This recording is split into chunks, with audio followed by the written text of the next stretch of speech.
mau bersyukur dalam segala keadaan kami Tuhan. Di saat kami berkelimpahan maupun saat kami kekurangan. Hanya Engkau satu-satunya Tuhan yang selalu dengan cara yang ajaib menunjukkan cinta kasih-Mu buat setiap kami. Berbicara buat setiap kami melalui firman, melalui hamba-Mu. Kami membuka hati kami selebar-lebarnya Tuhan untuk kebenaran firman-Mu. Terima kasih di dalam nama Yesus Kristus. Haleluya.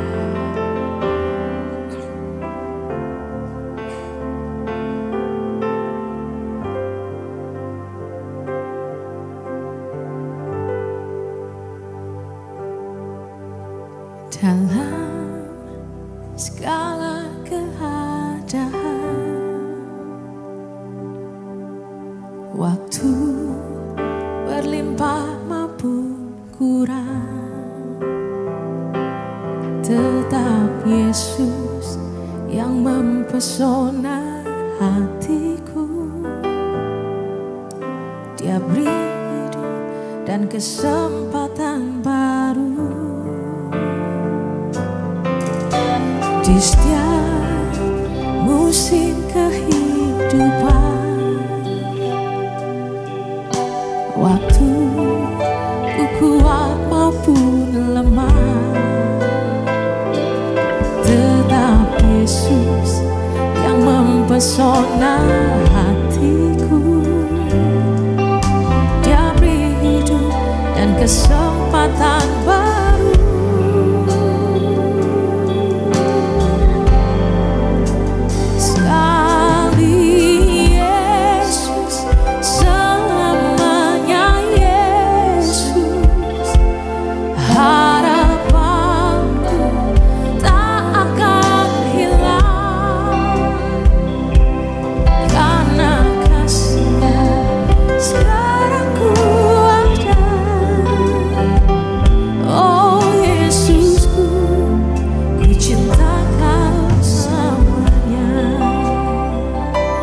Nyatakan dari hati kita.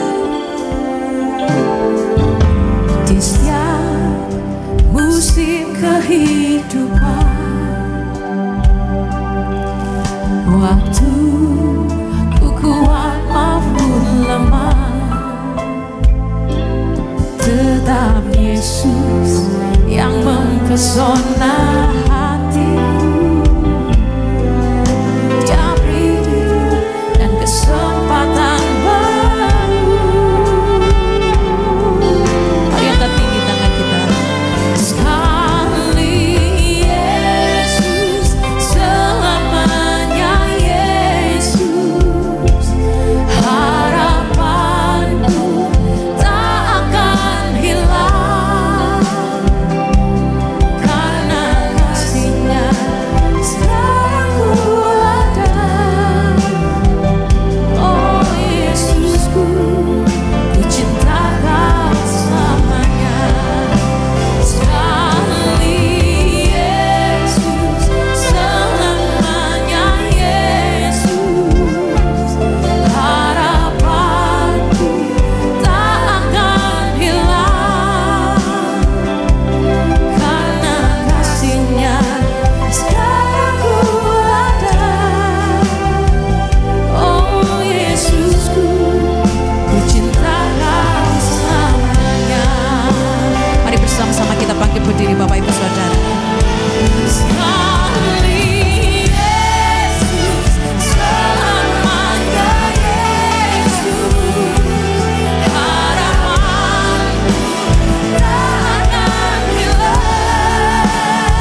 ada. Oh Yesusku, ku cinta Kau selamanya karena kasih-Nya. Karena kasih-Nya sekarang ku ada. Oh Yesusku, ku cinta Kau selamanya. Berikan sorak-sorai yang paling meriah buat Tuhan kita.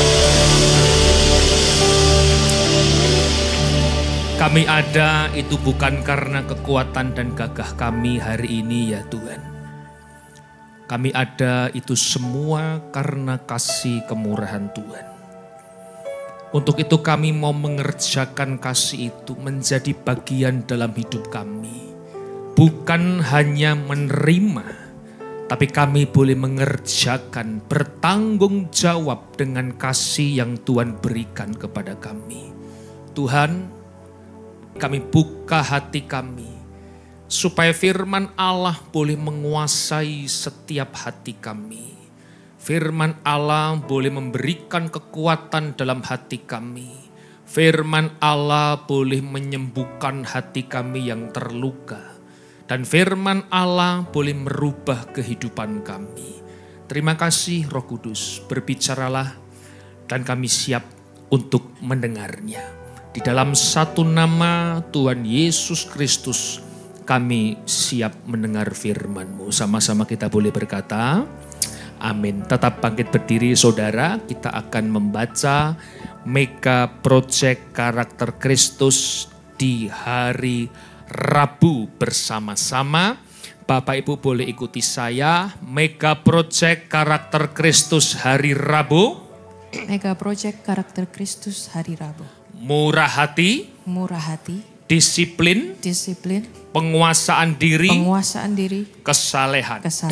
Murah hati, disiplin, penguasaan diri, kesalehan. Sekali lagi, murah hati, disiplin, penguasaan diri, kesalehan. Tepuk tangan bagi Tuhan dan silakan duduk. Puji Tuhan, shalom. Baik Bapak Ibu, terima kasih. Kita akan belajar satu kebenaran firman Tuhan yang saya beri judul subtema itu adalah hati yang terbelenggu, saudara. Ya, bulan lalu saya membahas bagaimana hati yang berbalik kepada Tuhan. Hari ini kita akan belajar bagaimana ternyata hati manusia itu sebenarnya itu terbelenggu, Bapak Ibu. Baik, kita akan buka firman Tuhan dalam Amsal pasal yang keempat ayat yang ke-23, saudaraku. Demikian firman Tuhan berbicara, jagalah hatimu dengan segala kewaspadaan. Karena dari situlah terpancar kehidupan, saudara. Saya percaya ketika firman Tuhan disampaikan kepada manusia pribadi lepas pribadi, itu bukan hanya suatu cerita, bukan hanya suatu dongeng, bukan hanya suatu istilahnya pengertian saja saudara. Tapi saya percaya di balik itu ada maksud Tuhan. Supaya kita bukan hanya mendengar firman saja, tapi saudara harus merenungkan, saudara harus melakukan. Nah, kita boleh belajar saudara, dikatakan jagalah hati saudara dengan segala kewaspadaan. Kenapa hati manusia harus dijaga? Bukan dengan biasa-biasa. Tapi hatimu dijaga dengan segala kewaspadaan. Dengan semua kewaspadaan saudara. Berarti ada satu maksud Tuhan dalam hidup manusia. Kenapa hari ini kita harus menjaga hati dengan segala kewaspadaan saudara. Hanya satu saja. Karena hati saudara dan saya itu adalah sumber kehidupan. Hatimu dan hati saya saudara itu adalah sumber kehidupan. Kata Roma, barang yang keluar dari perbendaharaan hati yang baik, keluarnya baik. Artinya apa saudara? Kalau sumbernya baik, maka percayalah kehidupan yang keluar itu akan baik.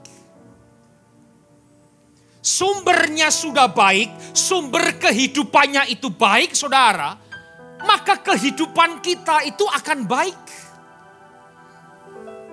Tetapi jika sumber itu tidak baik saudara, maka yang keluar itu tidak akan pernah bisa baik.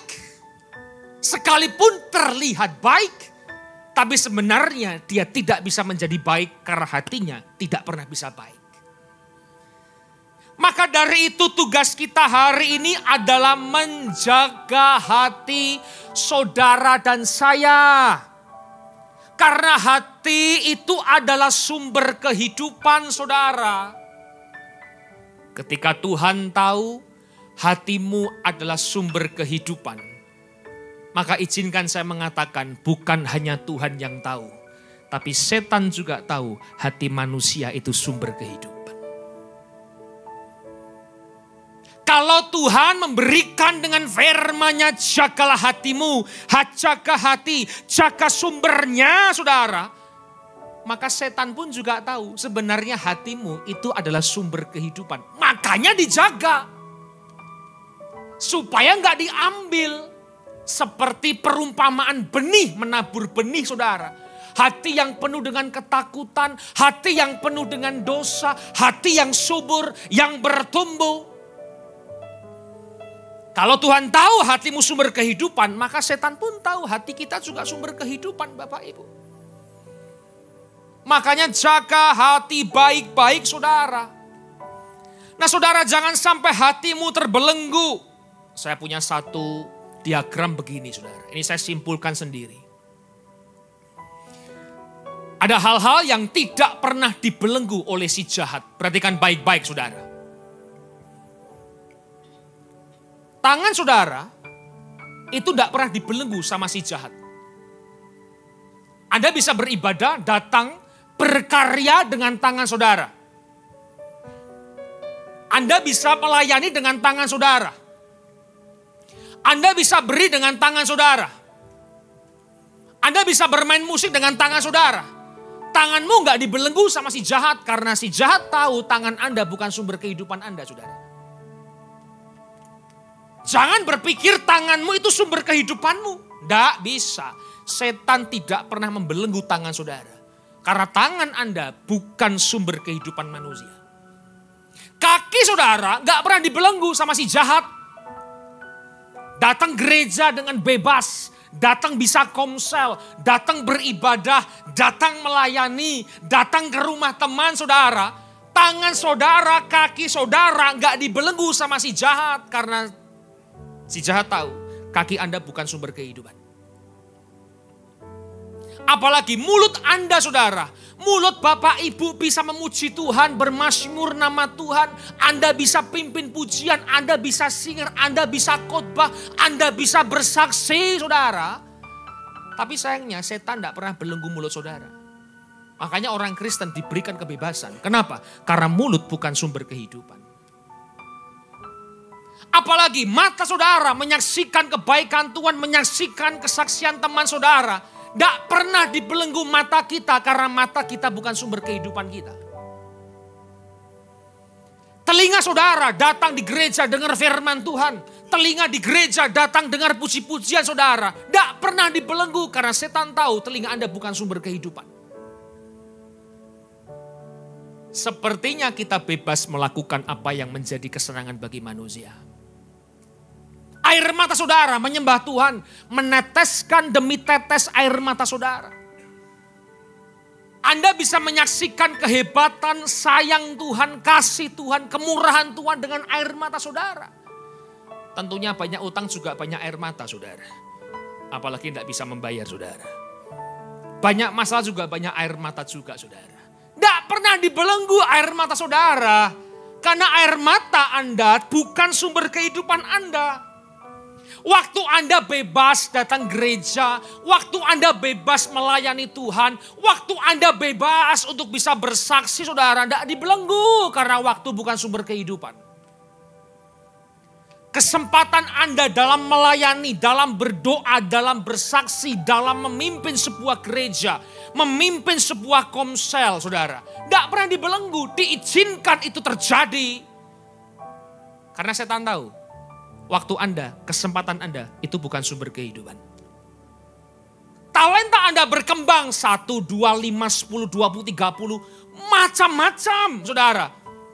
Tapi dia tidak pernah membelenggu talentamu. Kenapa? Talenta Anda bukan sumber kehidupan. Tapi dia pastikan hari ini bahwa hati manusia sudah dibelenggu. Ini yang paling bahaya, saudara.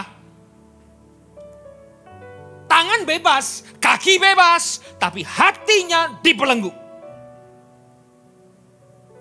Makanya lihat Bapak Ibu, orang yang melayani di gereja, tangannya bebas, kakinya bebas, mulutnya bebas, air matanya bebas, tapi hatinya nggak bebas.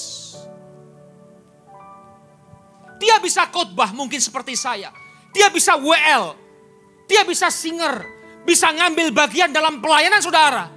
Tapi hatinya tidak bisa ngampuni orang, hatinya penuh dengan dendam, hatinya dengan kepahitan.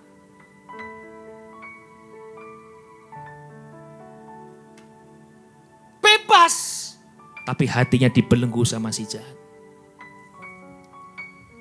Nah itulah hari ini ironisnya Bapak Ibu dan saya. Bebas kelihatannya, tidak dibelenggu kelihatannya. Tapi sumber hidupmu sudah dibelenggu sama si jahat. Maka jika sumber atau hati manusia sudah terbelenggu Bapak Ibu, maka sebenarnya seluruh hidup Anda itu sudah dibelenggu. Kelihatan gak dibelenggu, tapi udah terbelenggu. Karena sumbernya dipegang sama si iblis. Sumbernya dipegang sama si jahat, saudara. Lalu apa? Berarti jika sumber kehidupan itu sudah terbelenggu Bapak Ibu, maka apa yang kita hidupi hari ini itu adalah panggung sandiwara belaka. Kalau hati Anda sudah dibelenggu sama si jahat, maka sebenarnya hari ini Bapak Ibu sedang di dalam panggung sandiwara belaka. Alias saudara dan saya menjadi badut-badut rohani dalam kekristenan. Bisa khotbah, pulang dia berantem sama istrinya. Bisa khotbah, tidak pernah rukun dengan keluarganya. Bisa khotbah, kerja nipu orang. Bisa khotbah, suka bikin rugi orang. Jadi khotbah di mimbar ini saudara, hanya sebagai seorang badut. Cuman berpura-pura, bersandiwara. Yang bisa WL, meneteskan air mata, engkau bisa mengagungkan nama Tuhan. Engkau pulang tidak bisa berdamai dengan suami istrimu. Engkau nyanyi dengan dahsyat, engkau nyanyi dengan luar biasa. Tapi hatimu penuh dengan dendam. Tidak bisa ngampuni orang. Tapi saya percaya di BSJW tidak ada. Di luar banyak. Yang di luar tadi yang banyak itu datang pagi ini semua di JW saudara. Duduk dengar firman saudara. Memuji Tuhan. Tapi pulang tidak bisa ngampuni orang. Berarti hatimu sudah dibelenggu Bapak Ibu. Tanganmu bebas, kakimu bebas. Tapi hatimu sudah dibelenggu sama si jahat. Maka kita beribadah cuman panggung sandiwara saudara. Kita lihat dulu firman Tuhannya. Yohanes pasal yang ke-8 ayat 30 sampai 36 Bapak Ibu. Ini adalah perikop ketika Yesus berkhotbah di bait Allah setelah dari Bukit Zaitun. Dia mengajar, dia berkhotbah, demikian firman Tuhan. Setelah Yesus mengatakannya semuanya itu, kalau di atasnya itu berbicara Yesus bukan berasal dari dunia. Banyak orang percaya kepadanya. Maka katanya kepada orang-orang apa saudara? Orang-orang Yahudi Bapak Ibu. Siapa orang Yahudi? Orang yang taat dengan agamanya. Orang yang taat dengan ibadahnya, orang yang taat melayani Tuhan, orang yang taat di dalam liturgi, orang yang taat melakukan hukum Taurat, itu orang Yahudi. Tuhan bilang begini, jikalau kamu tetap dalam firman-Ku, kamu benar-benar adalah murid-Ku. 32. Dan kamu akan mengetahui kebenaran. Dan kebenaran itu akan memerdekakan kamu. Jawab mereka, jawab orang-orang Yahudi yang Yesus ajar. Bapak Ibu tolong dengar baik-baik ini. Kami adalah keturunan Abraham Tuhan. Dan kami tidak pernah menjadi hamba siapapun. Dahsyat bukan? Bagaimana engkau dapat berkata, kamu akan merdeka? Dengan arti kata lain saudara, orang yang datang seperti orang Yahudi, beribadah, liturginya dahsyat, semua dilakukan, agamanya hebat saudara. Tuhan bilang, engkau belum merdeka. Engkau akan dimerdekakan, berarti belum merdeka saudara. Komplain orang ini, Tuhan aku nih orang Abraham, aku nih orang Yahudi, aku tidak pernah menyembah Tuhan lain. Engkau bilang akan merdeka, aku sudah merdeka hari ini. Tuhan bilang belum. Saudara, kebenaran atau firman Tuhan yang dapat memerdekakan hidup manusia. Tidak ada satupun, tidak ada cara lain yang dapat memerdekakan hidup manusia selain daripada firman Allah. Doa Anda tidak pernah membebaskan Anda daripada belenggu dosa. Siapa contohnya? Anda dan saya. Bukankah kita berdoa tiap hari, Pak? Tapi kenapa hidup dalam dosa? Pujian Anda tidak pernah membebaskan Anda daripada belenggu-belenggu. Siapa dia? Anda dan saya. Lihat tiap minggu menyembah Tuhan, tiap minggu, tiap hari memuji Tuhan. Tapi nyatanya kita tetap hidup terbelenggu. Ke gereja itu bukan menjamin dia akan bebas dari belenggu jahat. Siapa dia? Anda dan saya, bukan? Ke gereja tiap minggu rajin datang gereja. Tapi kenapa hatimu dibelenggu? Saudara, kalau kita hanya datang gereja, setan tidak pernah takut kepada orang Kristen yang hanya datang gereja. Bahkan setan sangat senang kalau kita datang gereja. Apalagi yang tidak pernah datang gereja. Apalagi yang jarang-jarang datang gereja. Kita yang tiap minggu datang gereja, setan pun senang lihat kita saudara. Sana ibadah, sana menyembah Tuhan, sana kamu berkorban sama Tuhan, sana nangis-nangis sama Tuhan. Engkau keluar di pintu ini, setan datang mencengkram hatimu. Engkau tidak bisa apa-apa. Makanya jangan bangga orang hanya datang gereja. Tidak usah bangga, setan pun bangga saudara. Kalau hanya datang gereja engkau bangga, salah besar Bapak Ibu. Setan tidak pernah takut kepada orang yang rajin datang ke gereja. Setan tidak pernah takut dengan pujianmu di gereja. Tapi setan takut kepada orang-orang yang menjaga hatinya dengan waspada. Hanya firman Allah lah saudara yang dapat memerdekakan hidup manusia. Tidak ada yang lain. Bukan berarti tidak usah pujian, tidak usah doa. Tetap orang yang merdeka akan berdoa. Orang merdeka akan memuji Tuhan. Tapi memuji Tuhan, kita berdoa, kita menyembah Tuhan. Belum tentu kita jadi orang merdeka. Maka saudara, banyak orang terkadang manusia itu tidak sadar bahwa hidupnya itu terbelenggu. Seperti siapa? Seperti keturunan Abraham tadi. Loh Tuhan, aku ini Kristen.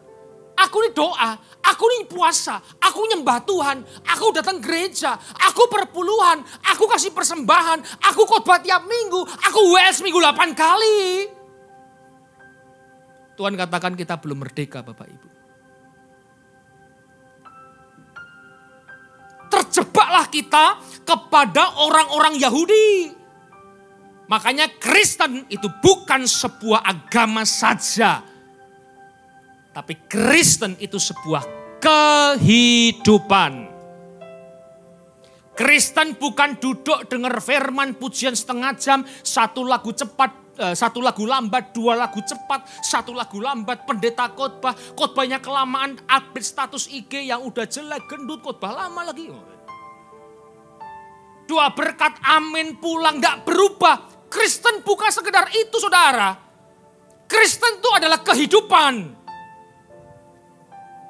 Datang gereja, pulang berubah dong. Kok gak ada yang amin? Aman Pak.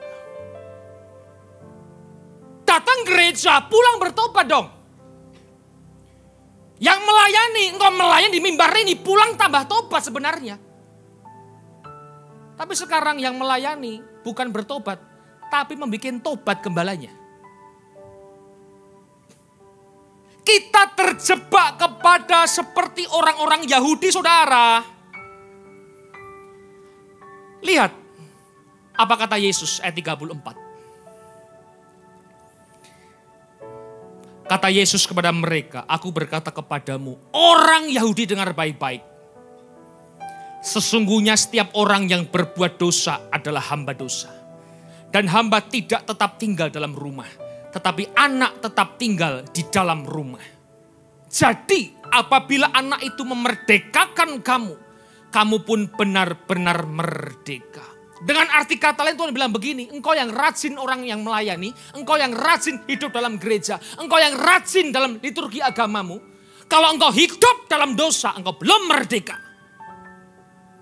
Maka pastikan hari ini Bapak Ibu, kita menjadi orang Kristen yang benar-benar merdeka. Pastikan engkau menjadi pelayan Tuhan yang benar-benar merdeka. Yang benar-benar bebas dari dosa. Maka ada 6. Saudara, ini akan saya sharingkan secara seri Bapak Ibu. Yang pertama, hati terbelenggu karena dosa. Yang kedua, hati Anda dibelenggu itu karena kekhawatiran atau ketakutan. Yang ketiga, hati Anda dibelenggu karena mamon. Yang keempat, hati Anda dibelenggu karena perasaan. Yang kelima, hati Anda dibelenggu karena apa? Karena nafsu dan kenyamanan. Yang keenam, hati Anda dibelenggu karena manusia. Yang pertama kita akan belajar bagaimana Bapak Ibu dan saya hari ini hatinya dibelenggu oleh dosa. Kata Yesus, setiap orang yang berbuat dosa adalah hamba dosa. Artinya hamba dosa, hidup Anda, hati Anda dibelenggu oleh dosa. Orang Kristen tidak mungkin lepas dari dosa.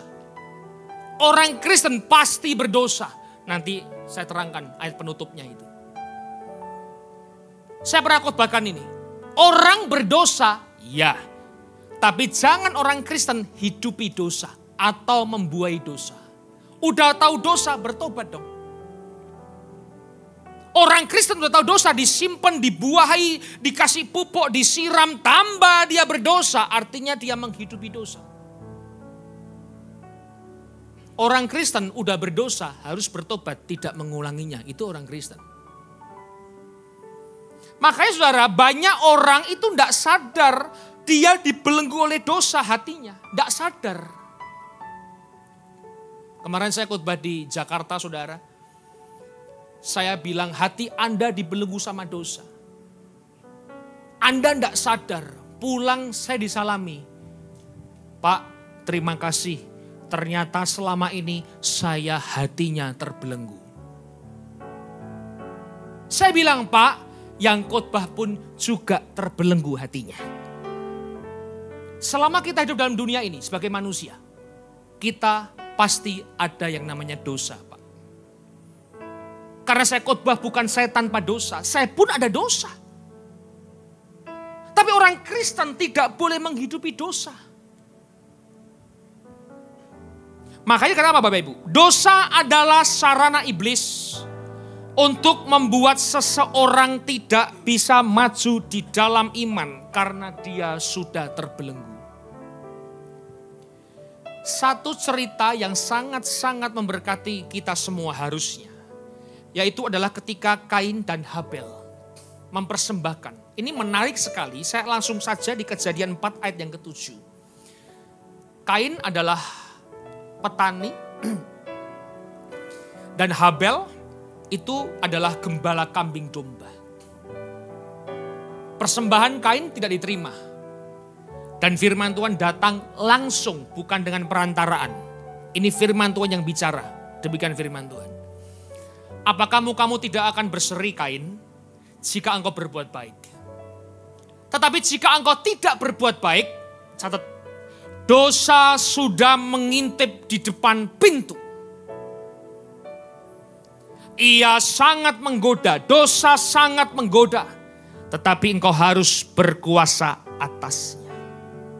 Ini firman Allah datang langsung kepada Kain, bukan dengan perantaran nabi, saudara. Dikatakan apa? Dosa sudah mengintip di depan pintu hati manusia. Orang yang menjaga hatinya dengan waspada, dia tidak menjamin dosa tidak mengintip. Dosa itu selalu mengintip. Anda jaga hati, Anda tidak jaga hati, dosa selalu mengintip di depan pintu Bapak Ibu. Dia tahu hati-hati yang pura-pura sama Tuhan. Dia tahu hati-hati yang cuman semu-semu sama Tuhan. Dosa tahu hati-hati yang gampang untuk dimasuki sebuah dosa.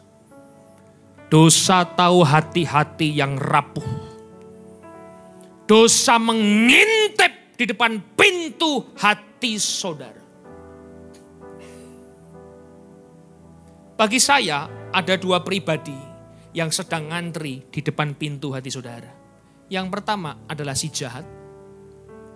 Yang kedua Wahyu 3. Tuhan mengetuk hati saudara. Dua pribadi saja. Sekarang Anda mau buka hati untuk siapa? Untuk dosa, untuk jahat masuk, atau untuk Tuhan yang masuk dalam hati saudara. Maka dia katakan, engkau belum merdeka. Aku belum masuk di hatimu. Sekalipun pelayanan. Makanya lihat, maaf ya saudara, maaf sekali. Justru banyak orang jatuh dalam dosa itu di tengah-tengah pelayanan. Di kota besar, berapa banyak pendeta selingkuh sama jemaatnya. Berapa banyak pendeta selingkuh dengan tangan kanannya, tangan kirinya, kaki kanan, kaki kiri saudara. Berapa banyak WL suka sama jenis. Berapa banyak jemaat ketemu saling selingkuh di komsel. Berapa banyak orang nipu bisnis malah di gereja. Dan berapa banyak gereja jadi penipu untuk jemaatnya. Makanya jangan heran saudara. Gereja pecah, gereja berantem, gereja pecah, gereja berantem. Karena yang paling banyak berbuat dosa pelayan Tuhannya. Jemaat aman, aman, amin saudara. Maka dia khotbah, panggung sandiwara, badut rohani. Maaf. I'm sorry kalau Anda tersinggung. Bagi saya, kedekatan hati sama Tuhan bukan bicara cuma tugas, jadwal, nangis-nangis di mimbar. Tapi hidupmu bisa gak jadi berkat bagi orang. Banyak saudara, anaknya rusak. Khotbah jago di mimbar saudara. Bikin jemaat nangis-nangis, pulang dia pukul istri. Sekarang fenomena bukan suami pukul istri. Istri pukul suami. Pulang di rumah pendeta dipukulin sama istrinya saudara. Jago di mimbar. Dia nyakiti hati anak-anaknya. Bayangkan coba saudara. Dibelenggu hatinya.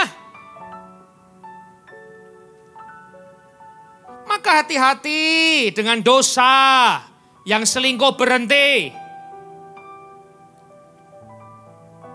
Yang maling uang orang bertobat saudara. Yang suka simpan-simpan selingkuhan, berhenti. Dosa mengintip di depan pintu hatimu. Dan apa kata Tuhan sendiri? Dosa itu sangat menggoda. Makanya hati-hati dengan dosa. Jangan buka celah untuk dosa hinggap di hatimu. Dia sangat menggoda, saudara. Semakin kita mau melepaskan, dia semakin menggoda hidup kita. Dia sangat menggoda, Bapak Ibu. Dosa itu sangat menggoda. Kalau dibuai bahaya banget. Nah, yang terpenting, saudara, firman-Nya bilang begini. Engkau harus berkuasa atas dosa. Saudara bisa berdosa. Anda bisa jatuh dalam dosa. Anda bisa bertobat, tapi Anda harus berkuasa atas dosa. Bukan hidup dikuasai oleh dosa. Dengar pelayan Tuhan yang naik di mimbar. Engkau kiri atau kanan? Tengah-tengah, Pak. Kadang bisa menguasai, kadang tidak bisa menguasai. Ya begitulah orang Kristen, sukanya di tengah main aman. Yesus atau Mamon? Yemon. Betul enggak ini? Pilih Yesus atau Mamon? Yemon. Wah, pinter. Hei, engkau yang WL nangis-nangis. Engkau dikuasai dosa atau menguasai dosa? Gembala-gembala gereja, termasuk saya. Pendeta khotbah di mimbar, termasuk saya. Engkau dikuasai dosa atau engkau menguasai dosa? Para pengusaha, engkau dikuasai dosa atau engkau berkuasa atas dosa? Koordinator, engkau berkuasa atau dikuasai? Hati-hati, saudara. Makanya dosa itu bukan untuk dinikmati, tapi dosa itu untuk diperangi, katakan. Jangan dinikmati, saudara, menggoda dia. Hati-hati. Kata Lukas pasal yang kelima. Ini adalah ketika Yesus makan bersama dengan Lewi pemungut cukai dan teman-teman gerombolan yang korupsi itu. Banyak orang Farisi, orang Yahudi. Ngomong sama murid Yesus, tanya, gurumu kenapa makan sama orang berdosa? Muridnya nggak jawab, tapi yang jawab Yesus, saudara. Bilang begini, bukan orang sehat yang memerlukan tabib, tetapi orang sakit. Aku datang bukan untuk memanggil orang benar, tetapi untuk orang berdosa, supaya mereka bertobat. Yesus datang ke dunia hari ini untuk orang berdosa. Yesus datang ke dunia hari ini menebus dosa Anda dan saya. Kita adalah orang-orang yang berdosa, saudara. Yesus saja datang ke dunia bisa untuk orang berdosa. Kenapa gereja tidak mau menerima orang berdosa? Pak, itu Pak, semalam ketemu saya di diskotik, Pak. Loh, berarti dia juga pergi diskotik dong? Pak, itu Pak, selingkuhnya 7, Pak. Itu Pak, jadi simpenannya pengusaha, Pak. Wah, saudara, gereja itu tempatnya orang sakit. Tempatnya orang bertobat. Termasuk yang ngomong kadang-kadang juga bisa sakit. Jangan pernah menolak orang berdosa datang ke gereja. Dan jangan pernah mengucilkan orang berdosa yang ada di gereja. Karena Anda tidak punya hak untuk menghakimi. Dosa Anda dan dosa dia sama di hadapan Tuhan. Ada amin, saudara? Jangan nolak orang berdosa. Layani. Bikin bertobat. Kenalkan Kristus. Itu gereja. Makanya sekarang gereja banyak yang menolak. Saya miris, gereja menolak. Tentunya yang melayani ya harus sungguh-sungguh. Apalagi yang melayani harus lebih sungguh-sungguh. Jadi manusia harus tahu diri, saudara, bahwa kalau kita adalah orang yang berdosa, sadari Anda saya orang berdosa. Bukan orang yang suci. Dia datang ke dunia menebus Anda dan saya orang berdosa. Dan sampai kapanpun engkau tidak akan pernah bisa membalas kebaikan Tuhan. Catat baik-baik. saudara tidak akan pernah bisa membalas kebaikan Tuhan. Engkau mati seperti cara Yesus mati pun engkau tidak bisa balas Tuhan. Karena kematian Tuhan menebus dosa Anda dan saya. Kematian kita tidak menebus siapa-siapa. Bagaimana cara membalas kebaikan Tuhan? Tidak ada. Maka konsep beribadah bukan membalas, tapi berkorban. Orang Kristen bukan balas Tuhan, tapi menyerahkan hidupnya sama Tuhan. Tidak bisa, kita orang berdosa. Lihat dulu firman Tuhannya. Yohanes pasal yang pertama. Terang yang sesungguhnya. Ini Yohanes Pembaptis Bapak Ibu. Dibilang orang, engkau Mesias, engkau terang. Bukan terang yang sesungguhnya. Yang menerangi setiap orang yang sedang datang ke dalam dunia. Ia telah ada di dalam dunia. Dan dunia dijadikan olehnya. Tetapi dunia tidak mengenalnya. Ini orang-orang yang tidak mengenal Yesus. Yang tidak percaya Yesus itu Tuhan. Dia menolak Yesus, jelas. Tapi ada yang kedua yang menolak Yesus. Siapa dia? Lihat. Ia datang kepada milik kepunyaannya, Bapak Ibu dan saya, yang ditebus, yang kita dibayar lunas dengan darahnya di kayu salib. Tetapi Anda dan saya, orang-orang kepunyaannya, itu tidak menerimanya. Jadi jangan bilang, Pak, di luar Kristen itu nolak Yesus. Saudara, banyak orang Kristen di gereja nolak Yesus juga. Kapan dia tolak Yesus? Ketika hatinya dipenuhi oleh dosa. Kita belum merdeka. Kita nolak Yesus. Yesus adalah terang dalam hati manusia. Makanya kita butuh firman Allah. Kita butuh pencerahan dari firman, rema, hikmat, kebenaran. Supaya kita sadar kita orang berdosa, saudara.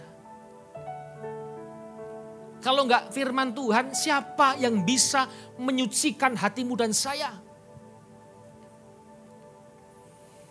Yang terakhir, 1 Yohanes pasal yang pertama ayat yang 5-9. Lah ini komplit Bapak Ibu, dengar baik-baik.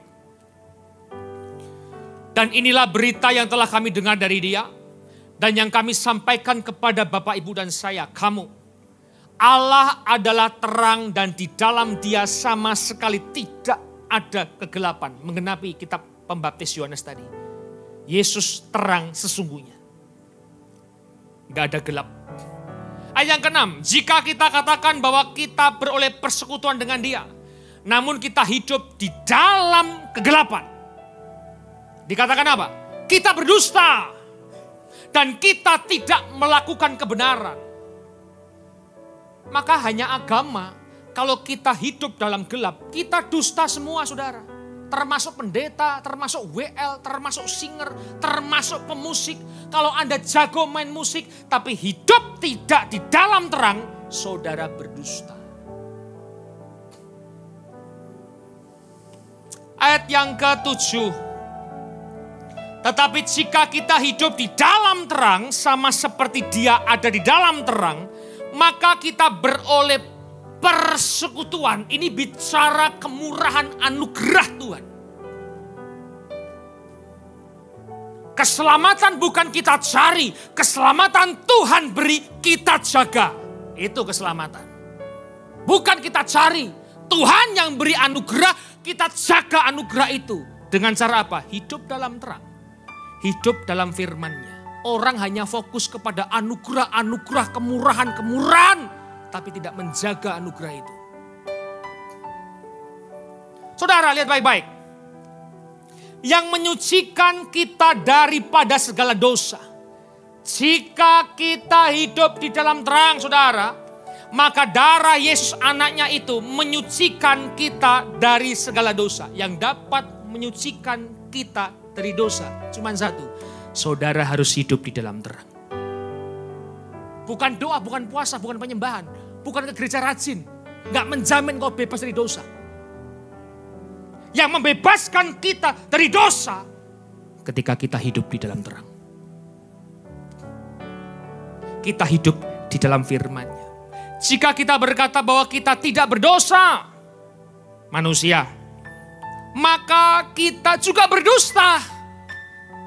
Dusta bukan hanya ketika hidup dalam terang, tapi orang yang merasa tidak berdosa, orang yang sok suci, orang yang nunjuk orang berdosa, dia juga berdusta. Makanya gereja, jangan sampai ada dusta di antara kita, saudara. Saya tidak berdosa, saya suci. Saudara menipu diri sendiri. Ayat yang ke-9. Jika kita mengaku dosa, maka ia adalah setia dan adil, sehingga ia akan mengampuni segala dosa kita dan menyucikan kita dari segala kejahatan. Dosamu merah seperti kermisi, kain kesumba akan dijadikan putih salju dan bulu domba. Selama apa? Selama kita mengaku dosa kita. Dan Yesus sedang menerangi hati kita, supaya kita sadar bahwa kita orang yang berdosa. Kisah Rasul 3 ayat 19, karena itu sadarlah dan bertobatlah supaya dosamu dihapuskan. Sadar dan bertobat. Bapak Ibu sadar, engkau orang berdosa, engkau butuh firman Allah, engkau butuh Tuhan sungguh-sungguh. Dan bertobat, berhentilah berbuat dosa. Berhentilah sandiwara. Berhentilah jadi orang Kristen badut rohani. Berhenti, termasuk pendeta yang ngomong di mimbar juga berhenti. Berhenti berbuat dosa Bapak Ibu, bertobat. Ngaku dosa sama Tuhan, tinggalkan dosa. Kesimpulan pada hari ini, jaga hati Bapak Ibu karena hatimu sumber kehidupan. Tangan bebas, kaki bebas, hatimu dibelenggu. Karena setan tahu hatimu sumber kehidupan. Belenggu dosa, jangan jadi hamba dosa. Dosa adalah serana iblis. Dosa ngintip depan pintu, jangan buka hati buat dosa. Engkau jaga hati pun dia tetap mengintip. Dia mewaspadai hatimu. Dosa sangat menggoda. Dosa bukan untuk dinikmati tapi diperangi. Yesus datang ke dunia untuk orang berdosa. Gereja harus jadi tempat untuk orang berdosa. Pulang sama-sama bertobat suci kudus di hadapan Tuhan. Yesus adalah terang hati manusia. Bangkit berdiri, kasih tepuk tangan bagi Tuhan.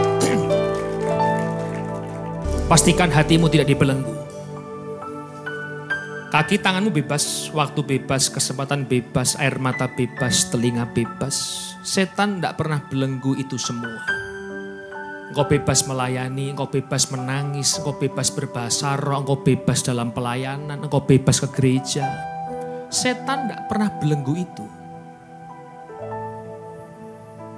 Tapi kenapa hatimu dibelenggu sama dia? Karena setan tahu hatimu sumber kehidupan. Maka dia pastikan tidak membelenggu yang bukan sumber kehidupan. Dia pastikan dia akan membelenggu sumber kehidupannya, yaitu hatimu dan saya. Jangan heran orang Kristen nipu orang. Orang Kristen selingkuh. Pendeta bisa selingkuh. W.L. Singer pulang berantem dengan keluarga. Berantem sama istrinya, berantem sama suaminya. Anak muda pulang ngelawan orang tuanya. Engkau hebat di gereja, engkau bisa melayani Tuhan, rajin ke gereja. Tapi kenapa engkau tidak pernah bertobat? Karena hatimu dikuasai oleh si jahat, saudara. Hatimu gak beres. Hatimu dicengkram sama dosa. Dicengkram sama si jahat hatimu, saudara. Makanya Kristen bukan hanya agama. Kristen itu kehidupan. Pastikan hatimu hari ini benar-benar merdeka. Jangan simpan kepahitan, simpan dendam, tidak bisa ngampuni orang, simpan akar pahit. Hatimu dibelenggu, saudara. Yang selingkuh bertobat.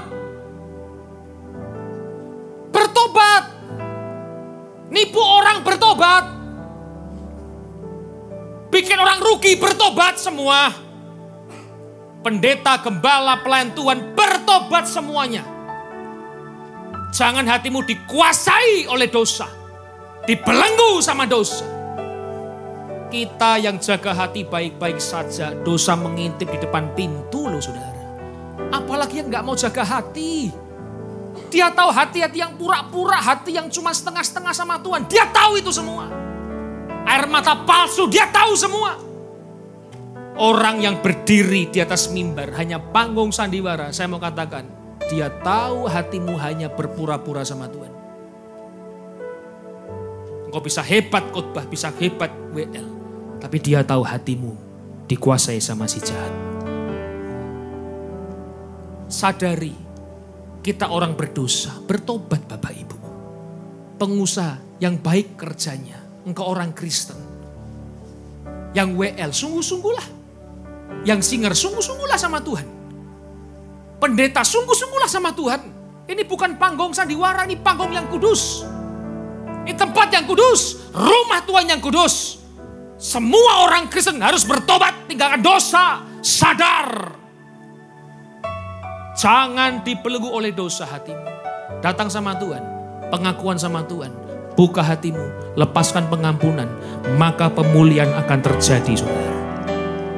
Katakan bersama-sama. Betapa besar kasih pengampunanmu, Tuhan. Tak kau pandang hina hati yang hancur.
Bersama-sama pulihkanku, sorak-sorai kemuliaan bagi Tuhan.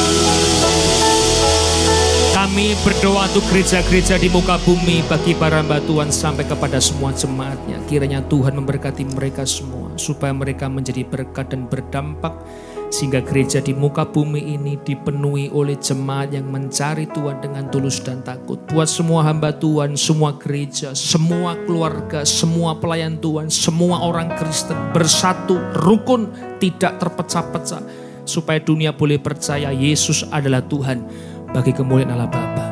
Demikian juga untuk gereja di mana kami Engkau percayakan untuk mengembalakannya, yaitu gereja Blessing in the Spirit. Kami berdoa untuk setiap persembahan, perpuluhan, diakonia dari umat-Mu ya Tuhan.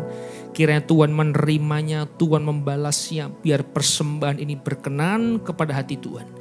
Tuhan beri kemurahan-Mu, balas kebaikan, kerelaan hati jemaat, jaga, lindungi mereka, serta pelihara mereka di dalam keluarganya, pekerjaannya, imannya, dan kesehatannya. Mari Bapak Ibu dekapkan kedua tangan kita di dada. Firman-Nya mengatakan, jagalah hatimu dengan segala kewaspadaan. Jangan sampai dibelenggu, jangan sampai kita dikuasai oleh dosa. Karena hati adalah sumber kehidupan. Jemaat dikasih oleh Tuhan, mari engkau pulang menjadi berkat. Engkau pulang menerima berkat rahmat anugerah dari Allah Bapa di surga. Dalam putra tunggalnya Yesus Kristus yang telah mati bagi dosa kita. Dia bangkit pada hari ketiga sehingga kita menyembah Tuhan Allah yang hidup Dan iman kita bukan kepada Tuhan Allah yang mati. Dia naik ke surga untuk menyediakan rumah bagi kita, sehingga kita punya pengharapan yang pasti. Dia akan datang kembali untuk kedua kalinya, menjemput gerejanya, umatnya yang berjaga-jaga, kudus, dewasa, bijaksana, serta menghakimi seluruh dunia. Di dalam persekutuan dengan Roh-Nya yang kudus, membuat hati kita berkobar-kobar, roh kita menyala-nyala dalam kasih semula. Roh Kudus yang menghibur, menguatkan, memelihara, menginsyafkan, menuntun, dan memimpin kita kepada kebenaran dan kekudusan, serta menjadikan kita saksi Kristus mulai hari ini sampai Maranatha, Yesus datang menjemput kita semua. Kita akhiri dengan doa Bapa kami di surga bersama-sama. Bapa kami yang di surga, dikuduskanlah namamu, datanglah kerajaanmu, jadilah kehendak-mu di bumi seperti di surga. Berikanlah kami pada hari ini makan kami yang secukupnya.